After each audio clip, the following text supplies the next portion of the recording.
லேசா எனக்கு பிடிக்காத இப்ப எப்படி செஞ்சு சாப்பிட விளையாட போறேன்.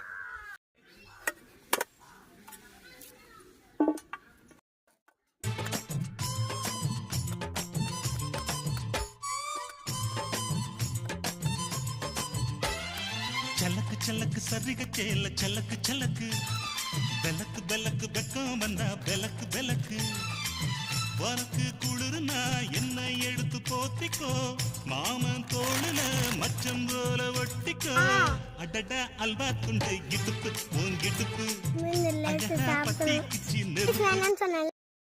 நான் மட்டும் சாப்பிடுறேன். அக்கா எனக்கு வேணும்க்கா. உனக்கு தான் வேணாம்னு சொன்னேன். எனக்கு வேணும்க்கா. சரிண்டா, சூப்பர்.